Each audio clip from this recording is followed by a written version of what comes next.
more minute. Let's start. Okay.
So these fittings will be designed or implemented based on the zone classification.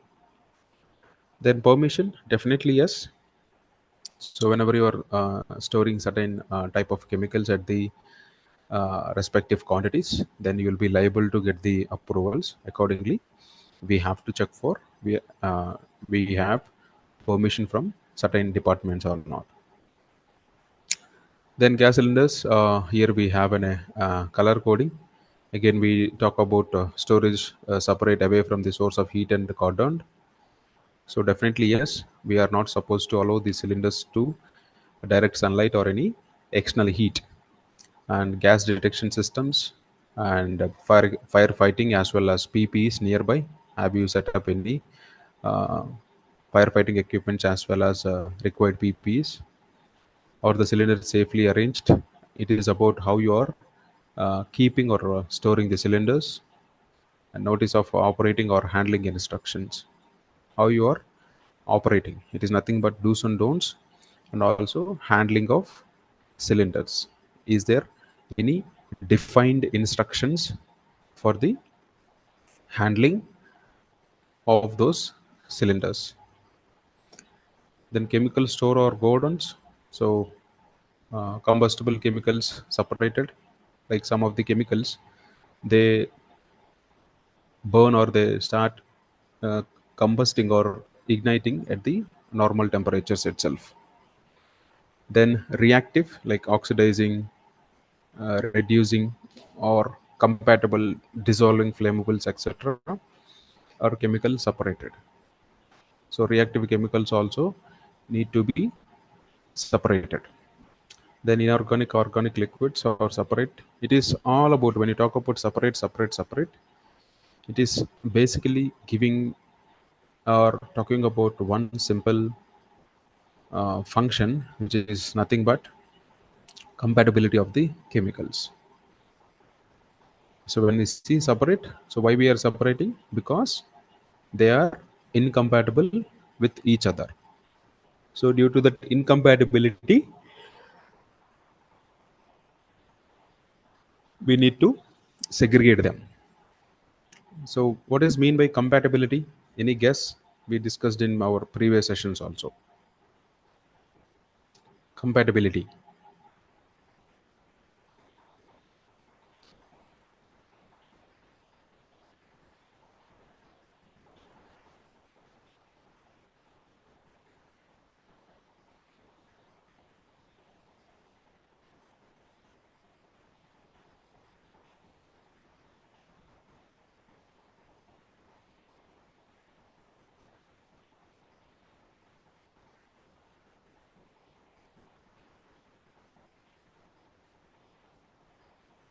Okay, fine, no worries.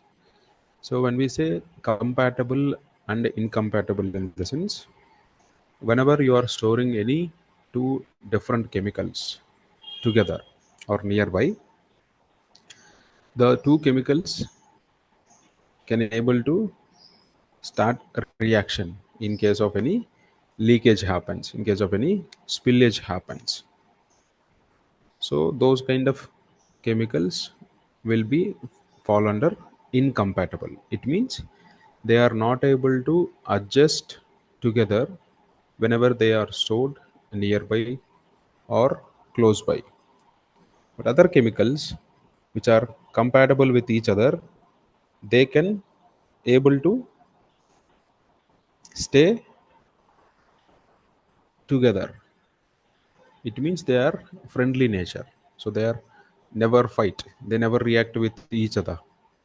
So those are compatible in nature.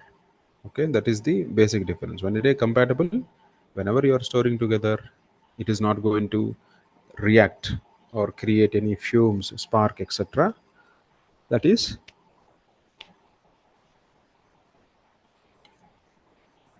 not creating anything. That is compatible. Whenever it is reacting, creating fumes or increasing the temperature, then those we call it as incompatible chemicals. So basically, strong acids and bases, flamables and oxidizers are incompatible, and storing toxics and also uh, flammables also fall under this incompatible category, because these oxidizers will have tendency to increase the fire, because whenever the fire contains more oxygen, it will burn more. So these oxidizers produce oxygen in case of any fire involved.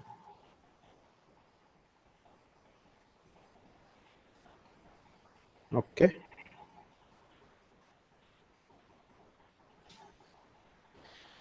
Then poisonous chemicals is locked in room. So these chemicals will have lock and key provision.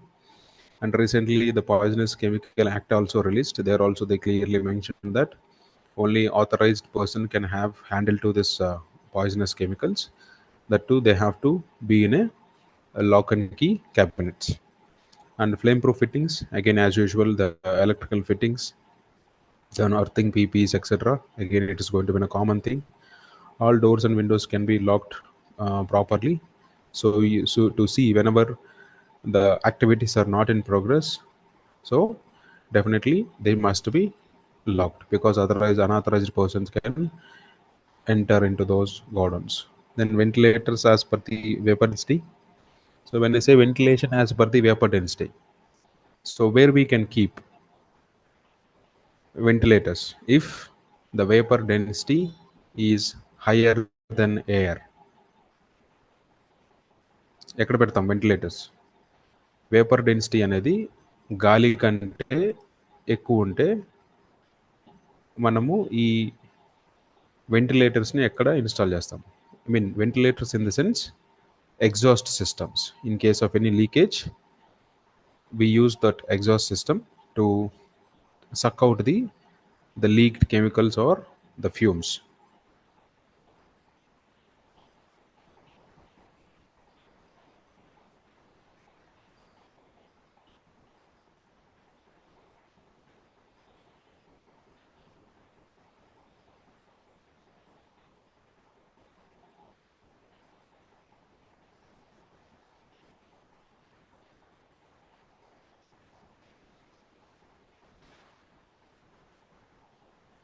Come on, already some of you attended previous sessions, right?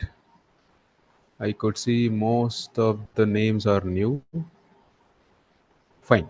So when we talk about vapor density, it is nothing but comparing with the weight of the air. Then we'll do ventilation systems accordingly. For example, take as an example of LPG. So LPG vapor density is heavier than air. So what will happen wherever you do the storage, wherever you store this LPG, in case of any leakage happens, the LPG will always tends to close to the floor level or negative heights.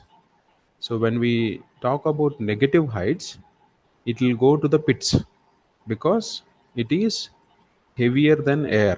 అంటే గాలి కంటే బరువు ఎక్కువ ఉండటం వల్ల it will due to that gravity it will tends to settle in the lower grounds, mostly in the pits, sumps, storage tanks, gutters. Okay, and storage pits. It will go so those heights. Excuse me, I have to take some water.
Yeah, sorry. Suddenly I got hiccups heavily. Yeah. So where we are talking about the vapor density. So when I say vapor density, it is simply the heavier than air. Whenever you have vapor density, we call it as air for one, as a general for the better understanding. So whenever the vapor density which is more than air, so for them we provide ventilators near the floor level, close to the floor level. Whenever the vapor density which is lesser than air, then we put those ventilators in the top because it is lesser than air. Automatically those fumes or gases which will have tendency to rise up, then we can capture in the top. Wherever it is having higher, it have tendency to be at floor level or it will go to negative heights or pits, etc. There we put at the floor level. Okay.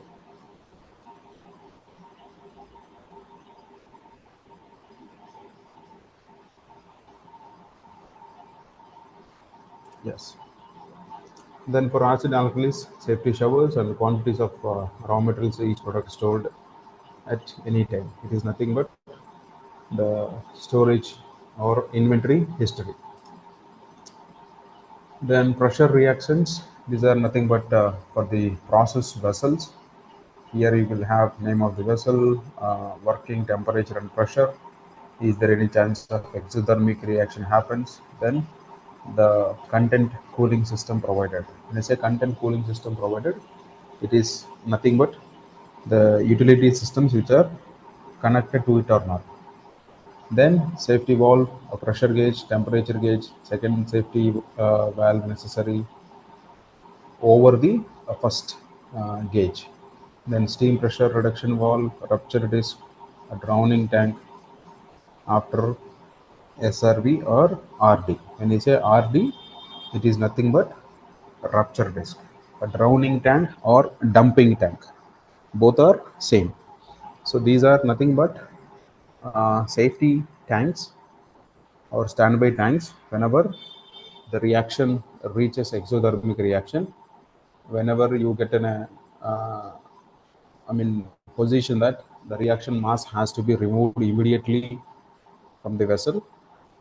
Then it will open the safety relief valve whenever the pressure increases or the rupture disc opens. Then it will go to the drowning tank or dumping tank. Scrubber necessary, stirrer, stop alarm. So when I say stirrer, stop alarm, for the each vessels, especially the reactors, you will have the stirrer. Stirrer is nothing but the propeller inside we use. So whenever it stops, it should give an alarm so that you will understand. Okay. And scrubber necessary. So in case of any the poisonous reactions, if you are doing, then you look for the scrubber, whether it is necessary, then it has to be installed. Then flame proof motors and fittings, earthing, temperature cutoff device, then feed charge controls, cleansing devices for neutralizing the necessary drain and discharge pipes. So we have to look for flame proof motors. Again, these also falling under flame proof fittings. Then earthing. Then you have temperature cutoff. Whenever the reaction mass reaches to the certain temperature, then it has to cut off the further heating. Okay, and then feed control necessary.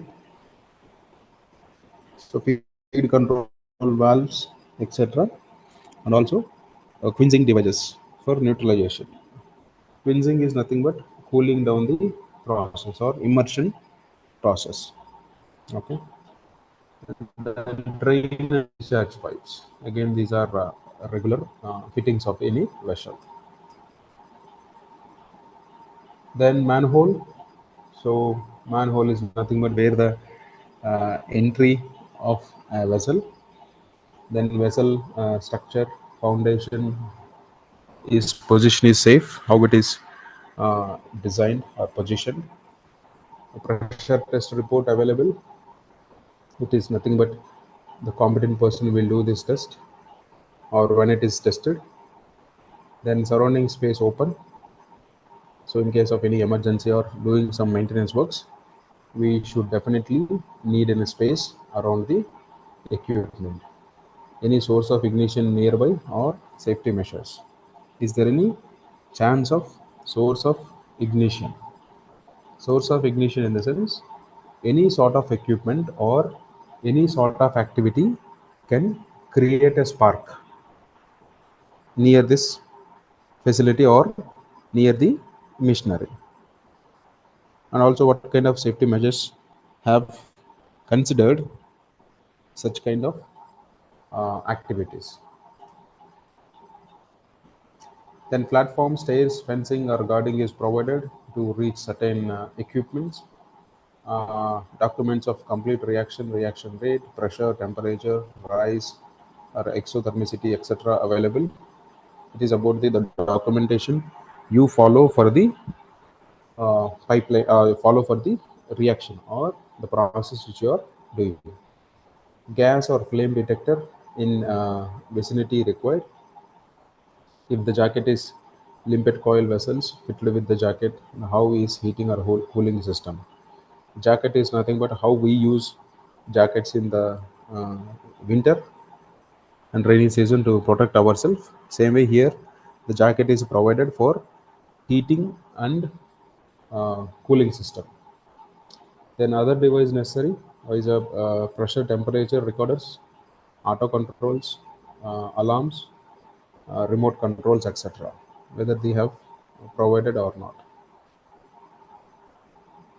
Okay.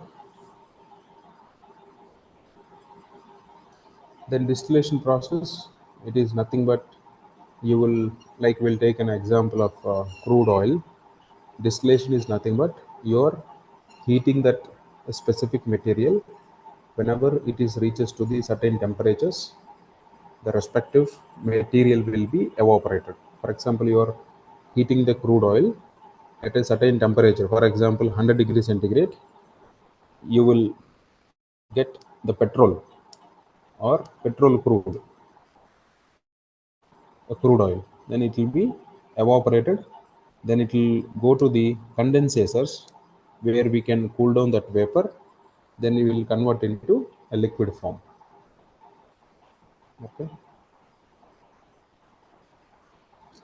Nature and type of heating. Some of the distillation process we do direct heating, or you are directly applying heat on the material. Some of them you do on the through the jacket. Then heat control devices provided. It is nothing but again a jacket. Temperature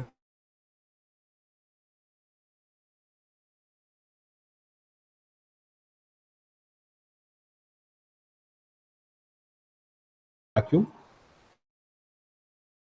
rated. Then it will be immediately sucked and sent into the condensers for the extraction of the material. Then drain pipe. So this is also one. Then manhole, stirrer necessary. I don't think we need a stirrer for the distillation process, as per my knowledge. Then a source of spark away. Again, ignition sources, flame-proof fittings, platform, stairs, and railing. These are again the basic things. Then flame detector in the vicinity, or gas detectors in case of any such leakages, whether we can able to detect before it is leading to accident. Then emergency action plan. So these are the some of the things we can cross check. Then emergency action plan for operating emergencies like small fire or air failure, power failure, cooling water failure or steam failure, etc. Plan for fire emergencies.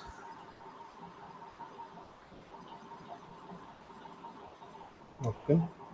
Then plan for disaster emergency, explosion, flood, tank rupture, earthquakes, and also safety manual ready for the and also given to all the concerned. When I say concerned, all the department people are having the safety manuals. Then area all workers trained for those emergency operations. Okay, that is also one. Then medical checkup of workers and records. So pre-employment medical checkups, record is available or first aid available. Place of work as per the above reports. So pre-employment. So again, it is in a usual practice whenever you join in any organization where you go through the certain medical examinations. So to check the your condition. So అక్కడ ఏంటంటే మనకి pre employment అంటే before నిన్ను select చేసుకునే ముందు medical examination టెస్ట్లను చేస్తారు.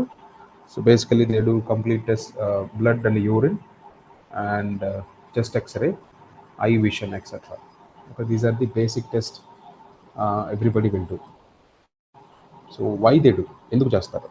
So the basic necessity is in the factories act we have list of notifiable diseases. When I say list of notifiable diseases, those are nothing but occupational diseases. Based of your occupation, there are certain diseases which are identified. అంటే మనం చేసే పని వల్ల మనకు వచ్చే జబ్బులు are రోగాలు. Okay, there are 29.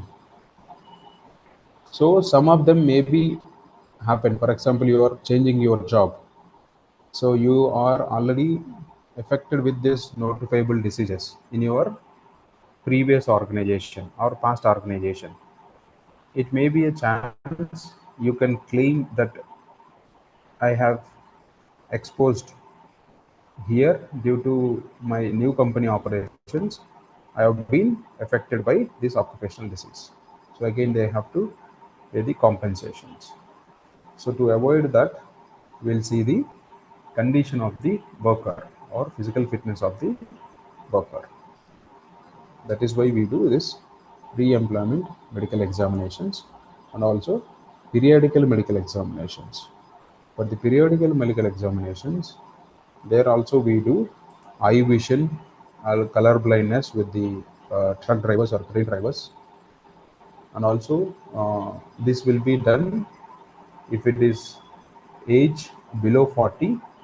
We do on a frequency of once in 12 months. If it is above 40, for those operators, we will do once in 6 months. Even we do audiometric test once in a year in case of people working at heavy noise. ఎక్కడైతే పెద్ద పెద్ద శబ్దాలు వచ్చే దగ్గర పనిచేస్తూ ఉంటారో వాళ్ళకి మనము ఆడియోమెట్రిక్ టెస్ట్ చేస్తూ ఉంటాం once in 12 months. Okay. Yeah.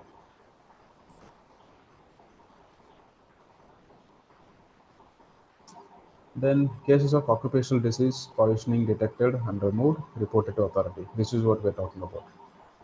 So in case if you are come across with any of your operator or worker of these occupational diseases, it has to be immediately informed to the practice department. Name and address of the nearest doctor or hospital. So definitely you'll have an tie-up hospitals with your company where it is nearby and the contact details.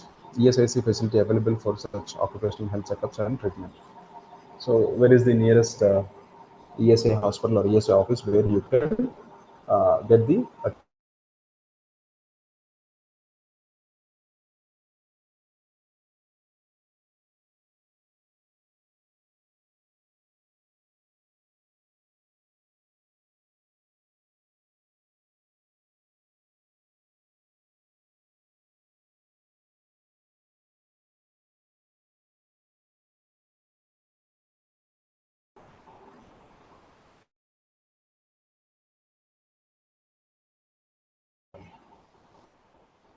so basically it starts with sorting, setting order,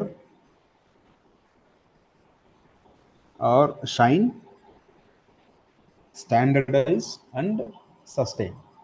These are the 5 words of the Japanese concept. First, we do sorting or required material or required, not required. And next is set in order. Then there you define a specific place for that specific material, the location. Then you look for shine. So here you make them clean and also you do inspections. Okay,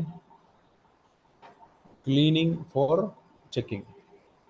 Basically here what you do, you look for in case of any leakages, damages, everything you do. It is not just for only cleaning. Then standardize the practice.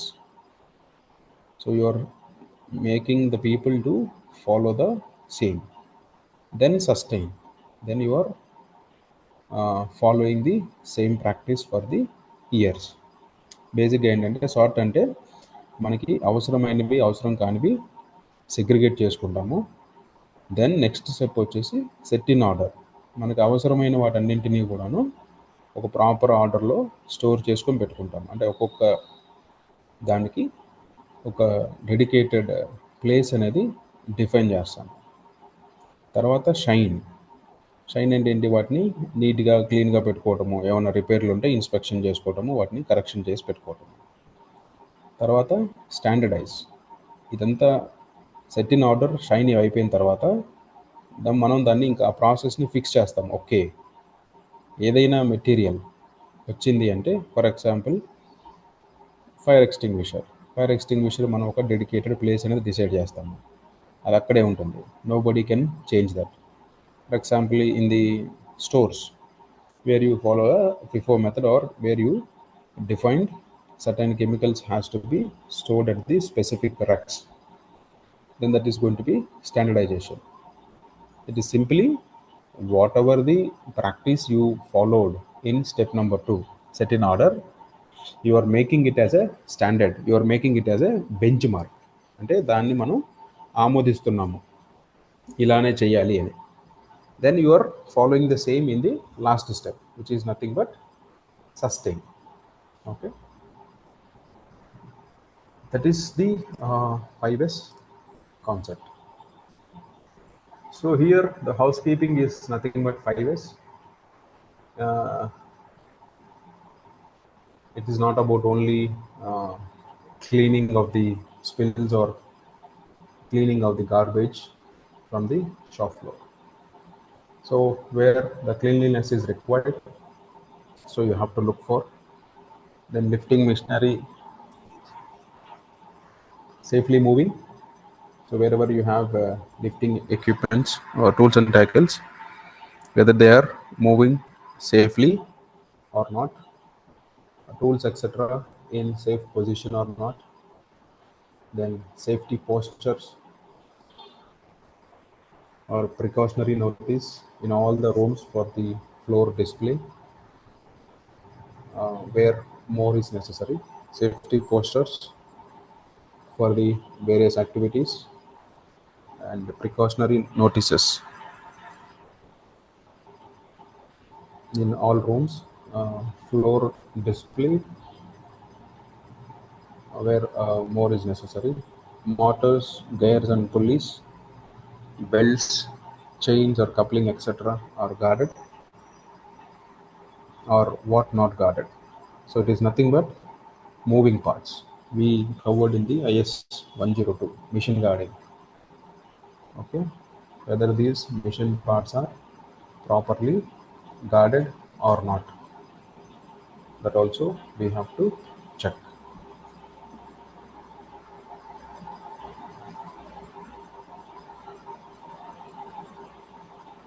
Okay, then ventilation, natural or mechanical, and lighting is adequate.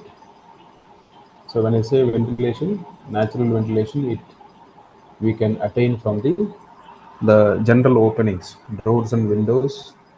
Then when we say mechanical, have you provided any exhaust fan to take out the fumes which is generated in the facility or in the respective area?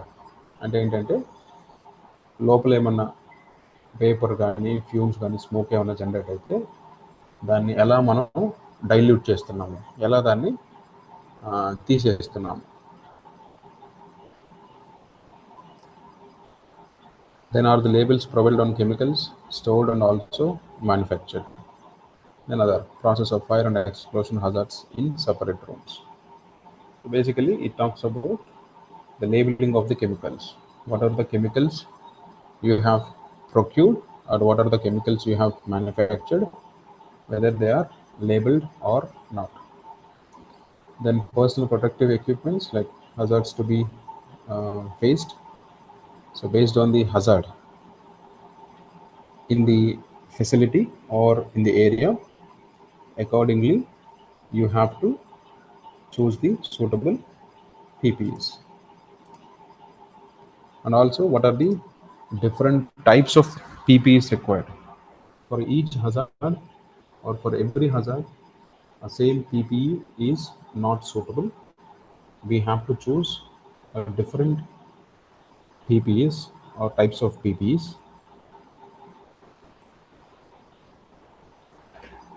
for the different types of hazards. So when we say types of necessary, maybe chemical filter, mechanical filter, airline respirators, suction hose mask, pressure hose mask, canister mask, helmet, facial, etc. etc.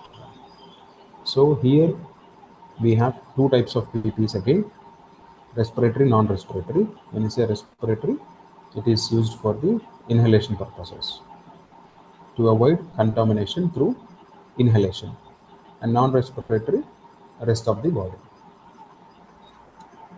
Okay, so ఏ రకమైన పీపీస్ అనేది ఇచ్చాము అన్న దాని గురించి మన దగ్గర తెలిసి ఉండాలి.